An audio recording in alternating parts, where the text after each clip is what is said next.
Good evening, everyone here in India, and good morning to you, everyone from the US. And I'd like you to join. I'd like to thank all the attendees for joining us today. We have a crowd of students, parents, and guidance counselors joining in on a very important session topic today of affordability of US colleges. I know this is a question that has been asked by many guidance counselors here in India for their students, and of course, the parents and students as well. And today we have a very esteemed panelist joining us today, which is Mr. Hernan Santa Cruz from Beloit College. Beloit College is a private liberal arts college based in Wisconsin. And as I mentioned, Mr. Santa Cruz would be presenting on the session topic of affordability of US colleges. And quickly sharing that we will be running a few polls during our session once we begin. So just to apprise all the attendees of the session format, the first 30 minutes, Mr. Santa Cruz will be presenting on his topic, his session for the day, which is affordability of US colleges. And then the other 30 minutes, I think it would be a pleasure for all of us to learn a little bit more about Beloit College and more information about Mr. Santa Cruz's institution. So without further ado, I'd like to hand over the stage and the mic to Mr. Santa Cruz. Thank you so much, Hernan, for joining us. It's a pleasure to have you here today. Thank you very much, and thank you for having me, Kunal. Thank you everyone for attending this event. Good evening. I hope everyone's doing well. Like Kunal said, my name is Hernan Santa Cruz. I'm the International Admissions Counselor at Beloit College. Most importantly, I'm a proud alum of Beloit College. I graduated just last year. And I will be speaking a little bit about affordability, especially as a private liberal arts institution as Beloit. And I will promptly share my screen with you all. So let us begin. So, affording an American education. Firstly, I'd like to begin by understanding why the cost of the education. So, colleges and universities in the United States have become increasingly more labor intensive, meaning that there's a rising demand every year, and within the colleges, there's a lot of labor that must be included other than the faculty and the professors who are teaching at the colleges, right? There is an increase of demand of what a college should include. For instance, counseling services, a wellness center, services for tutoring, and all kinds of services. And it's a good thing, but that's one of the reasons why costs have continued to increase over the years in American education, which without a doubt, as you go about through your research in colleges, whether you're a student or a counselor, you will realize that American education is quite high when it comes to cost. It's a rather stratospheric number that continues to rise year after year. You know, I was a student at Beloit myself, like I said, so one of the reasons why I was able to attend Beloit College is because of the financial aid provided, and that's something that I think many international applicants will be looking for.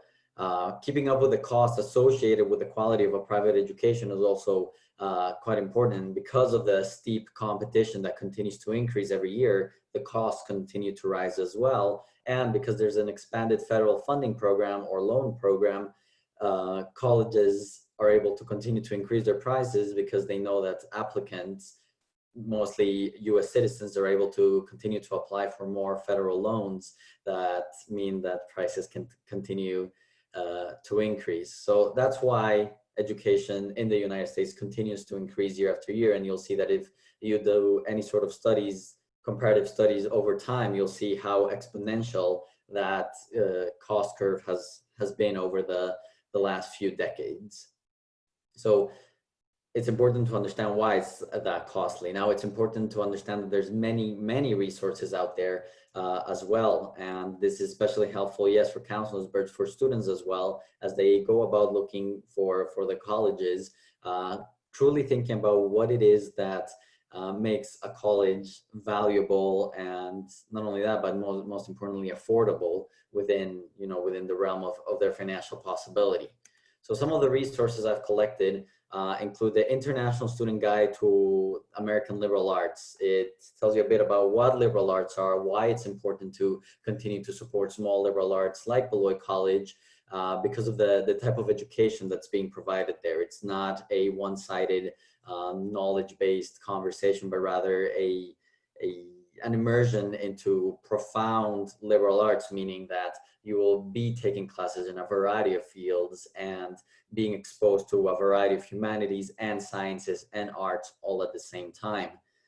The second two links are a little bit self-serving because Beloit College is part of those lists, but I think it's important to highlight them because if you do a quick Google research on colleges and universities in the United States with the largest merit-based scholarships, these two links, these websites here in the center, will provide you with a expansive, important list of colleges that provide phenomenal financial aid. And at the end of the day, that's really, I think, what the purpose or perhaps the focus of your college research should be, whether counselor, parent, or student. What you really want to do is where you get, in an American phrase, more bang for your buck.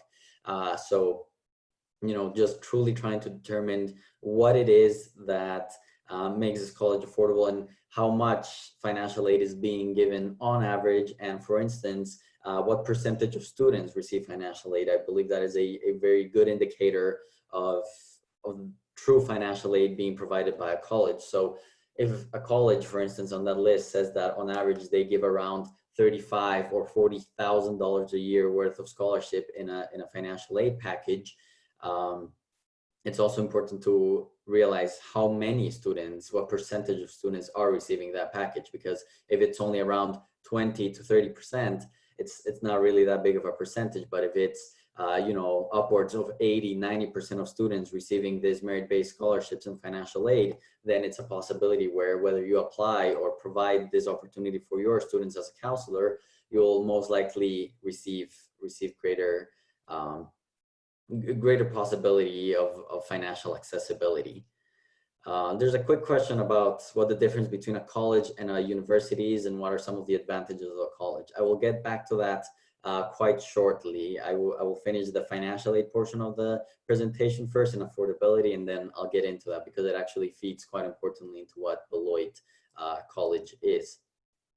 So again, just looking, again, self-serving type of link, but lend.edu, this website right here, actually lists Beloit as the #2 in the nation for best financial aid. Again, it's not about Beloit College specifically. I just want to highlight that there's a plethora of great websites that provide myriad opportunities for students and counselors to really do research on financial aid. I believe, you know, I was an international student at Beloit myself, and coming from an international perspective, as many of you will come, it's sometimes easy to get stuck into the US News and World Reports, which I highlight here, rankings, and, you know, how do I aim for those top 10 colleges every single time without realizing perhaps the lack of affordability or the financial aid options that are provided by institutions like that. But I do highlight the US News and World Report Financial Aid 101 site because it does provide a lot of help,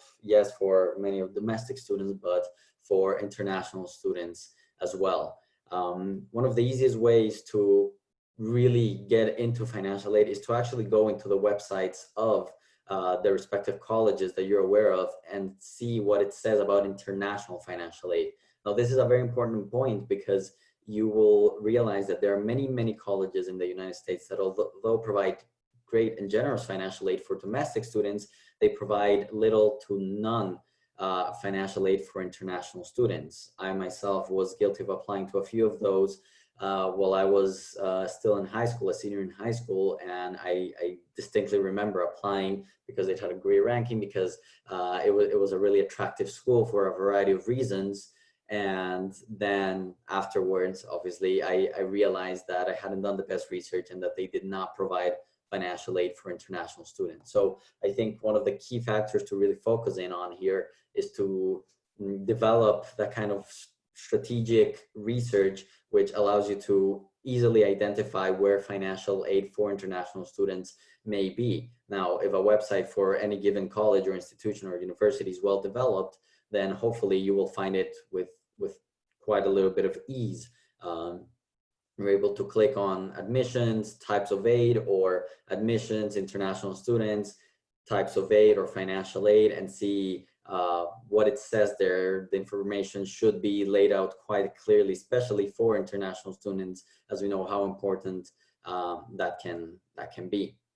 So here are a few resources. There are many, many more. I didn't want to clutter the entire presentation with links, but again, just a brief search on Google produced these results. So I'm sure if you do a little bit more in depth, you will find that the stratospheric price of liberal arts education is actually can be quite manageable if you do research properly, and you will realize that the affordability of US education, which yes, in my opinion, is the best in the world and certainly worth the price, can actually be achieved. It is affordable and it is accessible for many, many families.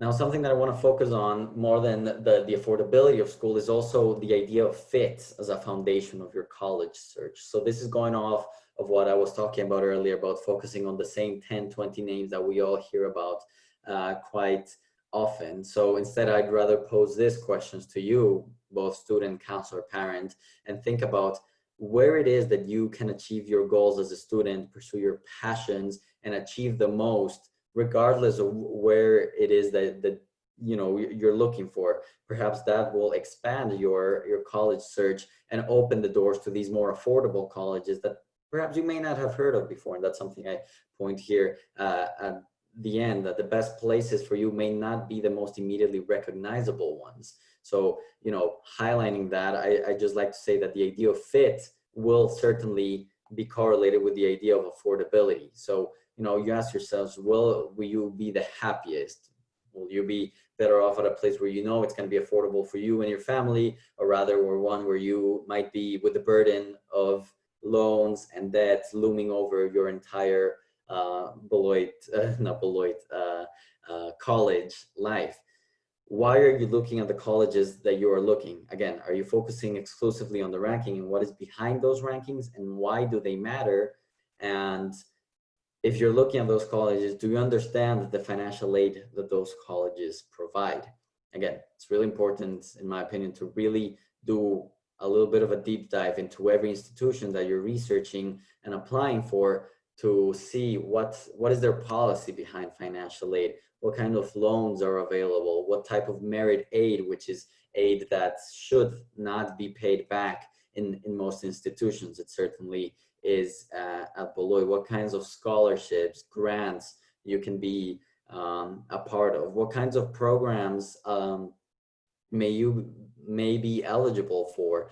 You know, universities around the United States have great programs and partnerships with, for instance, programs in India that provide expanded financial aid and scholarship opportunities, which is something that actually I will speak about shortly with Beloit. But truly realizing that thinking of fit as the foundation of your college search will inevitably lead to perhaps a more affordable college, because you're not, let's say, stuck within the same 10 or 20 names that you've been thinking of your whole life, or perhaps providing to your students as counselors for year after year, and rather provide these opportunities that are going to be much more affordable, financially reachable, and at the very end provide an education that perhaps is greater than one of the ones you've been recommending before, at, you know, a greater value, because once you graduate from these affordable institutions, you will not be with the looming threat of that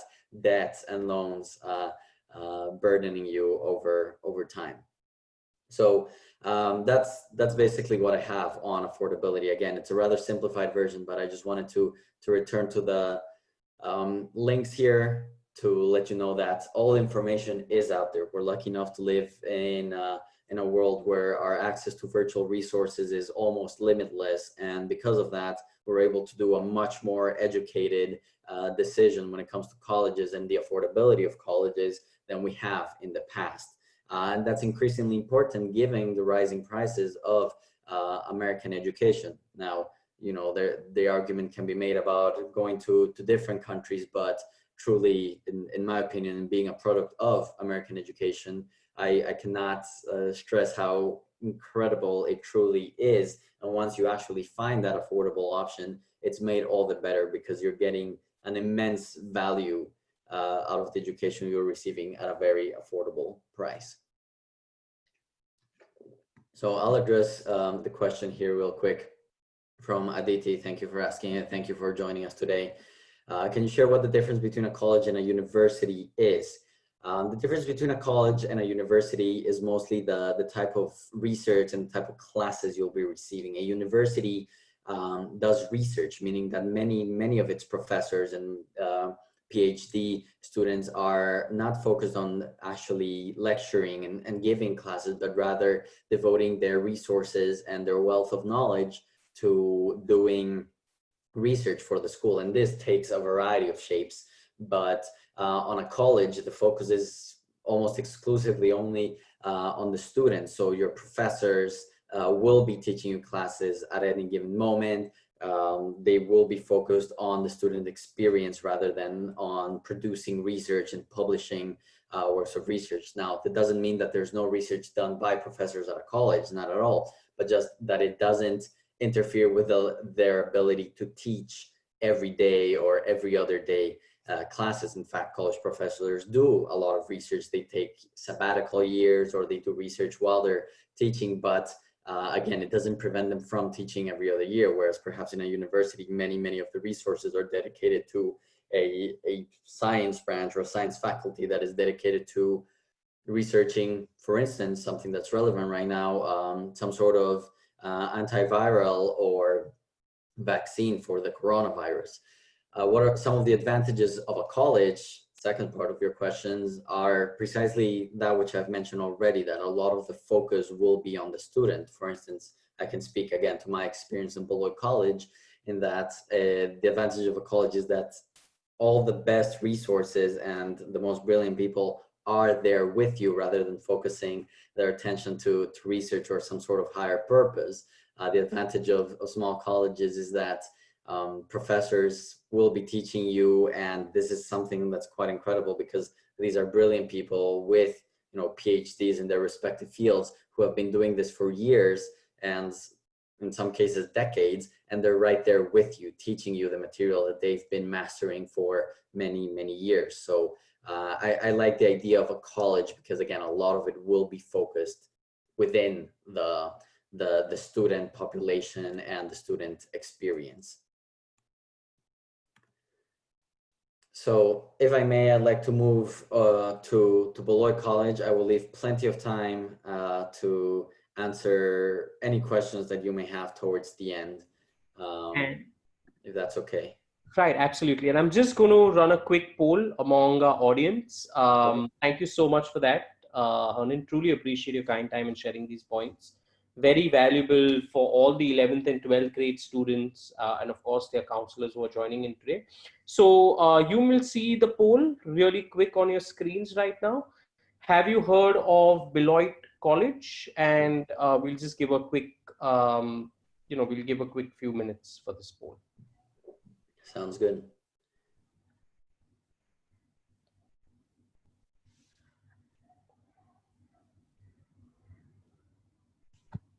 I'm just going to take myself off the video.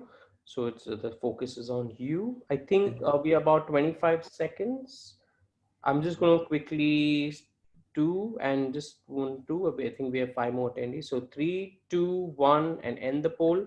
So we have a couple of students who have heard of Beloit College, which is good, but we have a couple of students who have not. Thank you for all who have participated. I think the next 30 minutes will be really crucial for all the counselors and students and parents who want to learn more. So I'm going to again hand over the microphone to Mr. Hernan. So thank you, Hernan. And to all the attendees, I know you guys have a lot of questions and, you all will want to ask these questions. So feel free to ask these questions. And then as Hernan said, we'll be answering them towards the end of the session. Thank you, and over to Hernan. Thank you. Thank you very much, Kunal, and thank you for those that have heard about Beloit College. I hope it's been great things. And for those that haven't, I hope that the information I'm about to provide will be quite helpful. Again, I'll leave plenty of time at the end for questions. And now I'd like to dive deep into Beloit College. Again, I will mostly be talking about my experience because I think it's a powerful thing to speak about my own time here at Beloit. So Beloit truly is like nowhere else. The picture in the background, of course, is of Beloit's main building, Middle College, established in 1846. We are Wisconsin's oldest continuously running college. I think that gives some importance and prestige, given how we've been around for almost 2 centuries, perfecting the liberal arts and sciences, which is what we really are.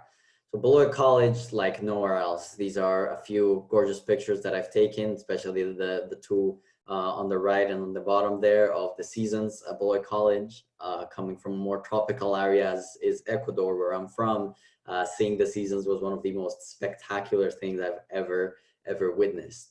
I actually, to tie it in with the theme that I was speaking about earlier, one of the reasons why I chose Beloit College is because of its affordability.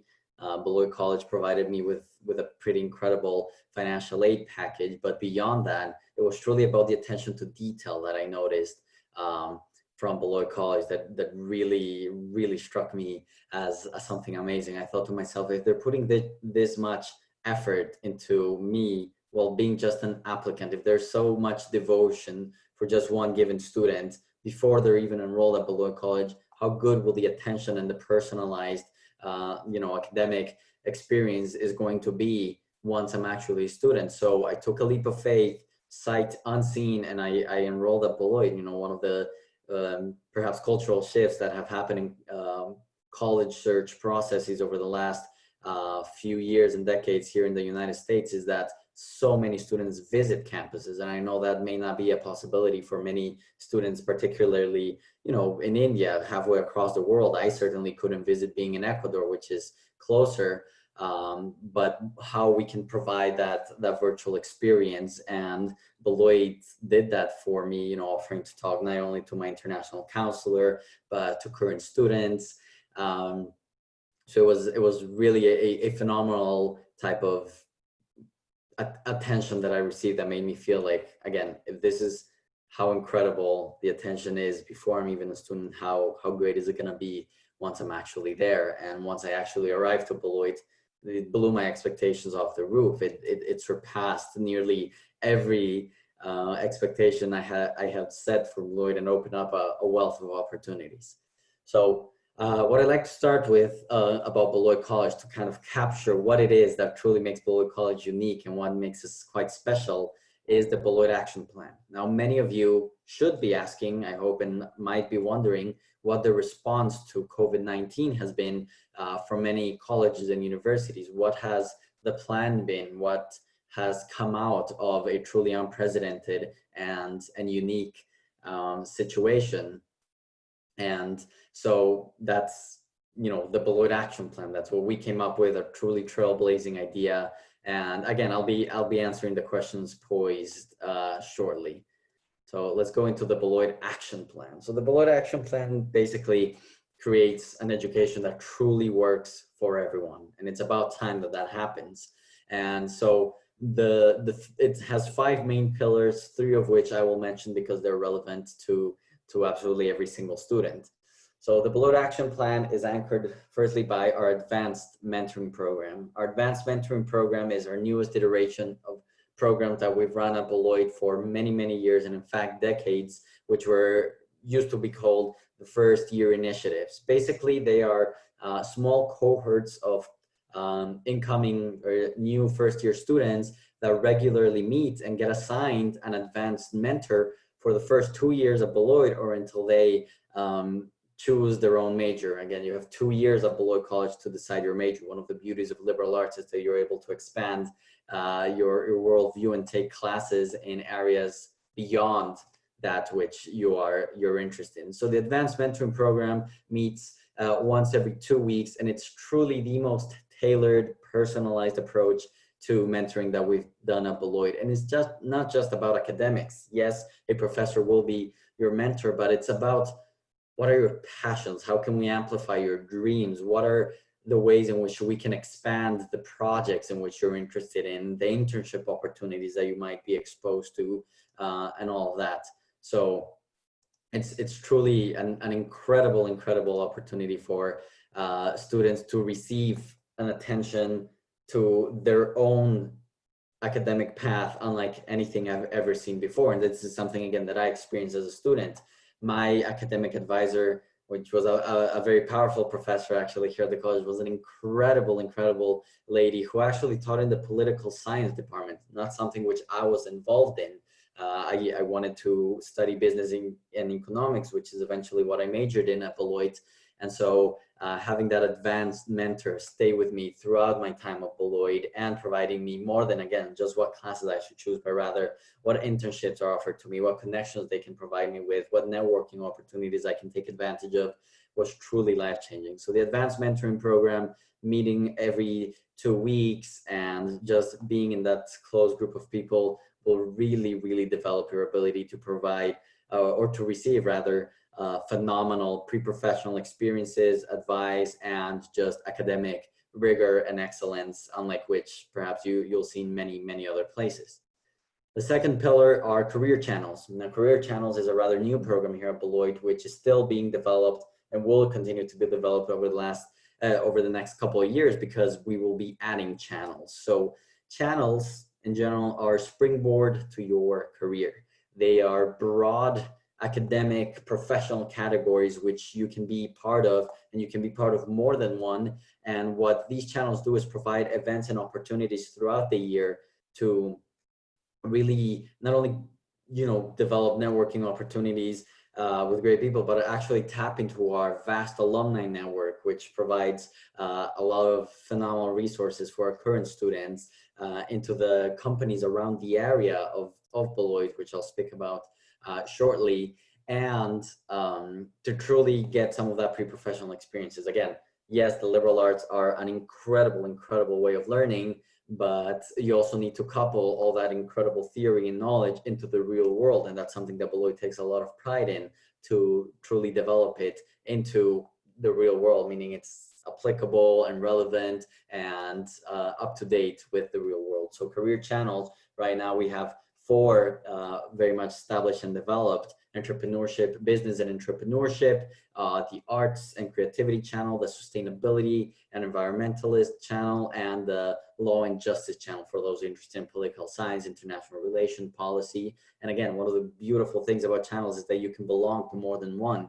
So if you're both interested in entrepreneurship and sustainability, how can you adapt those 2 passions into a coherent, actionable plan for your future, whether it's a career or starting your own business or finding a position that you may not have thought of before. And I think that's what's at the core of channels, providing students with job opportunities that they may not have considered before. I think a lot of us, when entering college, are aware of 10, 20 main careers, whether it's law, medicine, engineering, computer science, economics, and a handful of others. But what within those fields is truly what you want to go into? And the world is so incredibly vast and expansive with its new positions and careers every year, that it's a great opportunity for bringing this liberal arts education into the 21st century and beyond.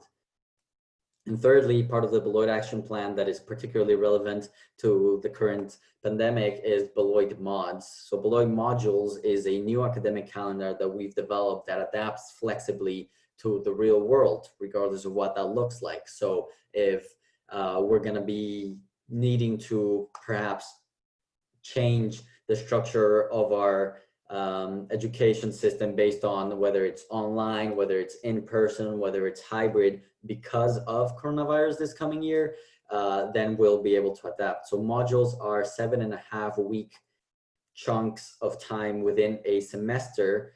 There's 2 modules per semester. A semester is around 16, 15 weeks, divided in 2 modules. And instead of taking 4 classes at the same time, as you've traditionally done at Beloit, you'll take 2 classes at the same time, because it will be a much more manageable and flexible schedule, especially if we're going to have to provide some of that online education.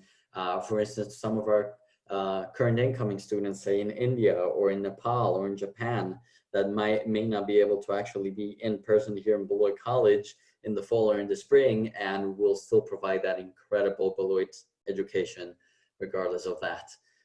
The other 2 pillars of the Beloit Action Plan are not exactly relevant to the audience today, but one of them is a flagship match for Midwest states, meaning that we will provide a matched tuition for 6 states around Beloit College in Wisconsin.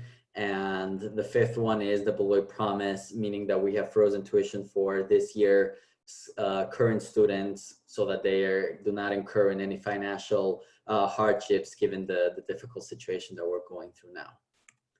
So that's the Beloit Action Plan. Truly, Beloit is a campus designed for you. One of the absolute greatest things about, again, a small liberal arts school like Beloit is that so many of the resources are dedicated exclusively to making the student experience the best, with more than 1,000 events going on around the year and all of that.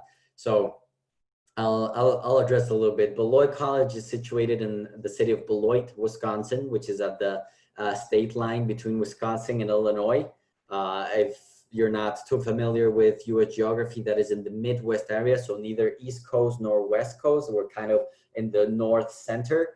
It's a beautiful area. I never thought I'd end up in the Midwest, but the state of Wisconsin is absolutely gorgeous. The people in Wisconsin are incredibly friendly, and we are located Chicago as the biggest international airport and one of the absolute greatest cities in the world, close to Madison, which is the capital of Wisconsin, and close to Milwaukee, a big important city in Wisconsin as well. We're about an hour and a half from Chicago, an hour from Madison, and a little over an hour from Milwaukee. So if you're ever in need of a more metropolitan and bigger experience, then that's certainly an opportunity for you. And it's also great because it provides larger city opportunities as well when it comes to internships and job opportunities. That being said, the city of Beloit is 40,000 people, so it's not particularly small either.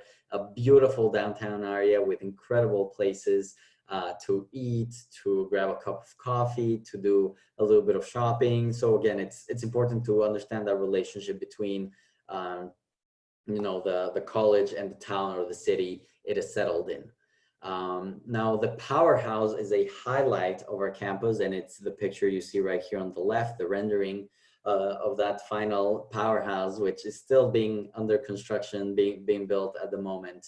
The powerhouse is a $40 million project, student union and recreation center, unlike any building I've ever seen in any college ever. Yes, it has, because it's recreation, it has a new gym that is suspended alongside the second floor with a track. It has a new artificial turf house, which is the white box you see on the left. It has a new 10-lane pool. It has new batting cages, athletic locker rooms, all kinds of incredible recreational spaces. But it also, because it's a student union, has a new cafe with sublime pizzas. It has a new auditorium for lectures when we bring important people to campus. It has study spaces. It has all kinds of academic-based areas where clubs can meet. The Club Hub, for instance, or Health and Wellness Center, which we've had at Beloit for many, many years, but it's moved to expanded new offices. And again, that ties back to the affordability section that I was speaking about earlier, and how, the expectations to really build upon all these services has really increased. And again, I will answer the questions quite towards the end. Athletics at Beloit, if any of you are interested, we are Division III school. There's 3 divisions in the United States. Division III is perhaps the least competitive. That doesn't mean it's not competitive, it still is, but Division I schools are usually those where you go to athletics to become a professional athlete and go into, for instance, the NBA or the NFL for basketball or football. Beloit has 18 varsity teams and more than 20 intramural teams. So if that's something that you or your students are interested in, that's definitely something that we can provide experience with. Beloit is also renowned for its 2 museums on campus. Yes, we're a small college, but we do have 2 museums, teaching museums on campus. The first is the Wright Museum of Art with more than 6,000 art objects and 5 different gallery spaces, a beautiful area for students to study art. Again, I know there's a bit of a resurgence of the value of liberal arts and why it's important to study more than just, again, perhaps the main 5 professions that we've been led to believe lead to the best life, but rather what are you truly passionate about, whether that's art history, studio art, any of those careers is something that we provide at Beloit as majors as well. And the Logan Museum of Anthropology with over 300,000 artifacts, which is truly an incredible, perhaps the best undergraduate museum in anthropology of its kind anywhere in the country. If you're interested in anthropology, there's no better place to go than in Beloit. If you don't know what anthropology is, then learn about it and see why it's an incredible opportunity. And then Celeb, which is our Center for Entrepreneurship and Liberal Education at Beloit, truly the place where you can start your own business. Our generation, or I don't know if I can include myself in that, but the upcoming generation is one that is marked by entrepreneurial spirit, and that's something that we want to cultivate and amplify and expand as much as we can. So our Center for Entrepreneurship is truly an area where you can develop that. And application requirements, which I'll get to in a moment. A little bit about Beloit in general, in case I haven't mentioned it. We are a college with a population of a little over 1,100 students. Our average class size is only 15 students, which is absolutely incredible. That is when the absolute greatest knowledge learning happens in your entire life. I cannot stress how incredible my experience was here at Beloit College, when you have classes where your professors know exactly who you are, where you're from, what are your passions, how can we amplify them, how can we find you opportunities for you to really develop that, is truly, truly amazing. So, you know, having an average class size of only 15 students is incredible. 98%, so almost 100% of classes at Beloit College have 30 students or fewer. In fact, the only class over 30 students that I think is ever taught at Beloit is one I took, which is macroeconomics, which is quite popular. There's a question here about the student-faculty ratio. So by that is how many students there are per a faculty or per a professor. Student-faculty ratio is 10 to 1.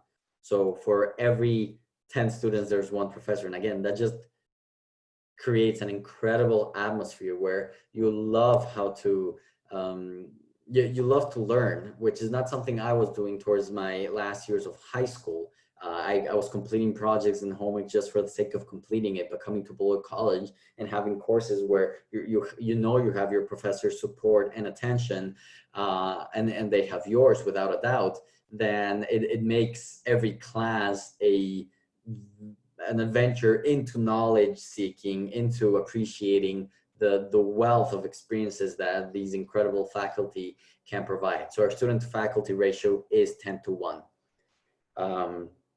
And so that's something I like to highlight about Beloit. Our size, purposefully small size, makes us truly peerless when it comes to personalized education.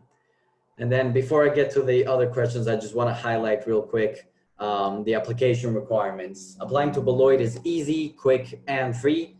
We do not have an application fee. That's an important thing to know, because it can be an obstacle for many students and families. You will find that in many US universities and colleges, there is an application fee. So to apply, you have to pay a fee, usually around, you know, $30, $50, $80, $100. Beloit does not require an application fee. What it does require is a Beloit College application or a common application. If you're familiar with the common application, it is a system which many colleges in the United States subscribe to, so that you complete one application and you can send it to many colleges, even though it's the same application for many colleges, or you can send our institutional application. We need your high school transcripts, your grades from grade 9, 10, 11, and 12. What do those look like? A secondary school report, which for the counselors in the school know exactly what it is, a bit of a report of where you stand in your class, what type of classes you're taking, what kind of school you go to, and a teacher recommendation, just one academic teacher who's had you preferably in your junior year or your 11th grade. And we are test optional. Now, there's a bit of a caveat with that for international populations, because we do need a proof of English proficiency, but that shouldn't be a problem for many students who are on the IB or the British curriculum system, because we accept just that curriculum as the proof of English proficiency. Now, those application requirements can be found on our website, quite easy to to find. And if you have any questions, you can always contact me, which I will put here at the end. For that, I would like to highlight some numbers that matter. This ties us back to the conversation about affordability. Beloit by Lend EDU, a website that ranks colleges by their financial aid, was ranked #2 in the entire nation for financial aid. Though our cost of attendance is quite high as a private institution, upwards of 65,000, our merit scholarships cover more than half of tuition at $36,000 per year. We have additional scholarships that cover up to 5,000 a year. There's campus employment opportunities that provide. And then the average cost of attendance after financial aid is a much more affordable and palatable 19,000. Again, that's an average. You can be below that, you can be above that, but it's something that we work with you every step of the way. We want to make Beloit affordable. We're not in the business of just generating as much possible, tuition as possible. We're in the business of providing great education. So that's why Beloit has been truly ranked as #2 in the entire nation. And just a few other numbers about the value of a Beloit education is how you'll be able to graduate with confidence. 94% of students are working or pursuing a higher degree, whether it's a master's program or a PhD program, within 6 months after graduation. So an overwhelming majority of students are very much employed or pursuing a higher career path just within 6 months of graduating from Beloit College. 20% of those are in a graduate school pursuing a PhD or master's, and 85% of graduate students say that they had a mentor that encourages them to truly pursue their dreams. I think this is important. I know it may sound cliche, but Beloit is truly in the business of generating students who will produce change in the world, who will value their passions and their interests in ways that not necessarily, are stifled by a career, but rather supported by it, where you find a place where you can really make a change, however small that may be, or even if it's just yourself, but something that you truly feel like you have a purpose on. So that's something that I like to highlight about it. And here's my contact information. Please write down my email, my phone number. There's nothing more than I love than to talk about Beloit College. It changed my life. Beloit College is included in a book called, and this is especially important for the counselors out there, for you to recommend your students, a book by Lauren Pope called Colleges That Change Lives, which includes, I believe, 40 colleges, many of them similar to Beloit, all around the United States, that truly have an aspect to them that is absolutely life-changing and incredible. So send me an email. I'd be happy to connect you with anyone here in Beloit, to connect with me, to tell you more about my experience. And now I will go and answer some of the questions. So feel free to continue to pose the questions because we still have more time, but I'll start answering the questions. I would like to learn more about public versus private bachelor's degree in US colleges. The difference is gonna be on the price and the quality of the education. A public institution often has much lower tuition costs because they are federally funding, but the difference is also going to be that not everywhere, but in most cases, public institutions are much larger. To give an example that is relevant to me, in Wisconsin, we have the University of Wisconsin in Madison. It's a university with nearly 40,000 students as opposed to a little over 1,000. But it is a bit more affordable in some cases, not in all cases, because one of the differences between public and private universities is that public universities have a lot less financial aid on average to give, because they, again, a lot of it is supported by government money. So that's a bit of the difference between public and private sectors within bachelor's degree and US colleges. Can you go over what type of job and internship channels do you help with for liberal arts majors? So liberal arts just refers to the type of education that we provide at Beloit, meaning that we want you to be included in sciences and arts and humanities all at the same time. When it comes to jobs and internships, that's exactly what channels is for. Take your pick, anything you're interested in. If you are an art student, would you like to take an internship managing an art gallery over the summer? Actually, Beloit has an art gallery that is managed by students. If you are a business economics student, how about you get an internship at a bank? It's what I did. I through my academic advisor, was able to get an internship in Ecuador's largest private bank between my first and second year. So it was an incredible opportunity.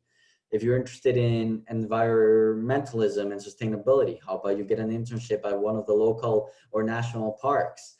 There's many options, and channels are designed to do that. And again, just in case I'm not clear, liberal arts is just the type, the system of education. That doesn't mean that it's only arts that we offer. Beloit offers over 50 majors that include engineering, economics, computer science, biochemistry, geology, mathematics, but also art, history, political science, international relations, and all of that. Another question, what are popular clubs for students on campus? Can students join sports team? So popular clubs range from absolutely anything. We have several clubs on campus, all student run, which are magnificent, whether that is the Outdoor Environmental Club, the Boathouse, whether that is International Club, which is quite popular actually in the awesome events that they throw around campus, whether it's Model United Nations Club, whether it's the Vegan Co-op, which is a dining club that creates vegan food for themselves once a week just for the sake of doing it. We do provide vegan opportunities at our cafeteria. Can students join the sport team? Yes, absolutely. You can, depending on your level, you can join one of our 18 varsity teams, or you can join our intramural sports, which again happen every single year. So yes, if that's something you're interested in, send me an email and I'll gladly connect with you. I was unable to understand Beloit mods. Can you share the details? I apologize if I wasn't clear enough. Beloit modules are divisions within a semester that we have established. So before coronavirus, Beloit runs a semester system, each 15 weeks long, more or less, running from late August to December, and then from January to May. These semesters included 4 classes at the same time. So when I was a student, for instance, I took 4 classes per semester, and I took 2 classes on Monday, Wednesday, and Fridays, and 2 classes on Tuesdays and Thursdays, for instance. Now, the modules divide the semester in 2, and you only take 2 classes per module, making it much more manageable. And again, this might not be relevant for those who are juniors or sophomores right now in high school, because we don't even know where we will continue to apply that over the following years. But if coronavirus prevents us from having all of our students here on campus in September, the mods, what they provide is more flexibility for students to only take 2 classes instead of 4 at a time. So even if you are, say, in India and already enrolled at Beloit, you can take just 2 classes at a time that will meet your with your time difference in your time zone, and will make it easier for you to handle the academic kind of load that Beloit offers. I have a question here. I'm a 12th grader planning to take a gap year due to the uncertainty of coronavirus. I understand, and I'm really sorry this is happening right now. Will this affect my admission if I plan to choose your college? What should I include as the reason for the gap year? So, great question, quite relevant. The first thing is that no, it will not affect your admission. We have a policy for gap year students that has been in place for many years. It's obviously going to be reconstructed around coronavirus. In fact, one of the questions added to the common application, which is one of the ways you can apply to Beloit, that has been added this coming year, is about coronavirus, and if there's anything that you like to write about it. So what should I include as the reason for taking the gap year? Coronavirus is the reason, and you can write a brief paragraph on it. There's always a section, whether it's on the Beloit College application or the common application, that says additional information, anything else that you'd like us to know. We completely understand. Trust us when I tell you that Beloit admissions office is more than flexible and aware, well, more than flexible when it comes to coronavirus reasons, but aware of the impact that this has had on students. And so if you're taking a gap year because of the uncertainty, that will not affect your admission. We will simply want to know why you took that gap year, and if coronavirus is the reason, then that's perfectly acceptable. For CBSE students, do we need to submit the IELTS even if we have completed our education in English? No. Like I mentioned, IB students or CBSE SE students will not need to provide a IELTS score necessarily. We make an analysis of your um, classes, the education system you've been under, the curriculum, whether how intensive it is in English, and we will waive the necessary, you know, test scores that would usually come associated with proving your English proficiency. What are popular majors and minors at your college? Popular majors and minors include biochemistry, creative writing, education and youth studies, economics, and anthropology. I love that list because it shows the diversity of knowledge that Beloit college students go for. More than 1/3 of our students double major, which is pretty impressive. And you know, we have classes as small as 6 students that I had in my 6th year in something, just to mention a popular minor in classic civilizations, which is something I minored in. So by my 4th year, a class in ancient Greek literature had only 6 students, which was truly incredible. So those majors are fantastic because I think they capture, again, the liberal arts process of Beloit. You can be a biochemistry major and also major or minor in creative writing at the same time. You can think they're as far apart as you can get, but that's exactly what liberal arts does. It produces well-rounded individuals who can pull knowledge from a variety of fields, not just one. So there's both the breadth of knowledge and the depth within one given area. What are scholarships opportunities offered for Indian bachelor students? Do you also offer assistantships? So we're a purely undergraduate institution, so we do not offer assistantships. As for scholarship opportunities, you're subjected to the same scholarships that we provide for all international students, which are, again, pretty fantastic and go up to $36,000. And in addition to that, some of the grants. One of the things that might be particularly important for counselors to know about Beloit is that Beloit partners with the Next Genius Scholar program. We have a very healthy and great population of Next Genius Scholars at Beloit College, almost nearing 20 with this coming year. And that's an incredible opportunity if you're wanting to offer this to your students to apply for and to know that the Next Genius program is someone that we've partnered with. Are you available via WhatsApp? Yes, I am. That number there at the end, 608-713-8036, or the other one, the call one, either of those, I think it's the 713 one, is my WhatsApp number. So you're able to text me through there. So again, take a screenshot or take a picture of my contact information right now, and you can reach me through WhatsApp. For rising seniors who are entering the 12th grade, would admissions be more challenging next year as many students this year plan to defer? No. Again, I mean, our work is becoming more challenging, yes, on the admission side, but it won't affect students as much as perhaps you think they might.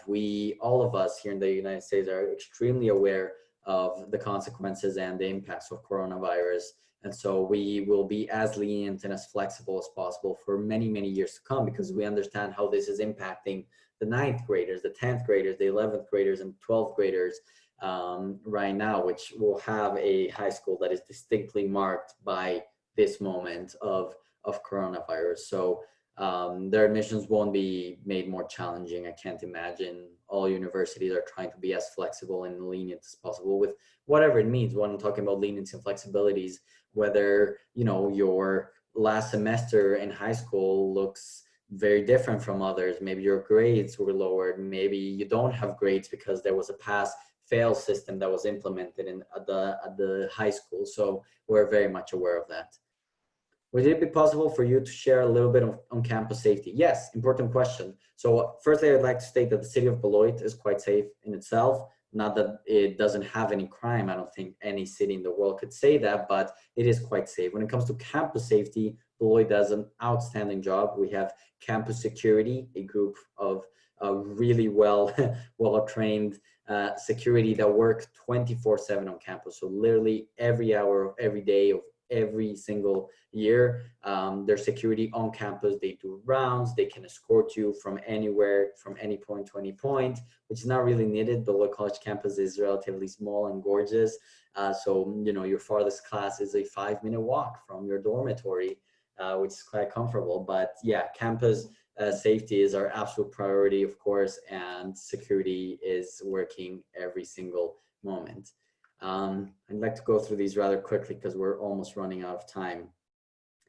housing options. So Beloit is a residential college. You have to live on campus for the first 3 years, depending on the situation. About 94% of students live on campus. Housing options range from first-year dormitories to special interest houses, which are a group of people who either identify one way or share a common passion, like the music house, or for instance, the Russian house or the international house. Dorms here are lovely. Again, you're 2 doors away from your best friend, quite likely, or just a building away. And that's something that you can look over on our website on the residential life page. You can see the types of buildings that we have. A lot of them have beautiful architecture because they were built, some time ago, but they've been quite updated, I promise. More information on current Indian students. I mean, I don't know what specifically I can address here other than I like to think they're incredibly successful.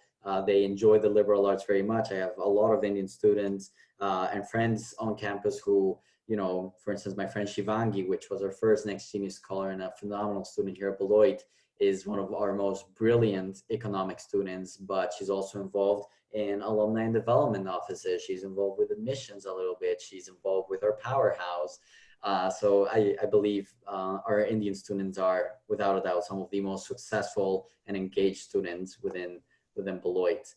Right. Can I share a link to your admission space for international high school students? I didn't include in the presentation, unfortunately, but if you just look for beloit.edu admissions, international students, it's quite easy to manage. It's a good website. You'll find everything that you need right there.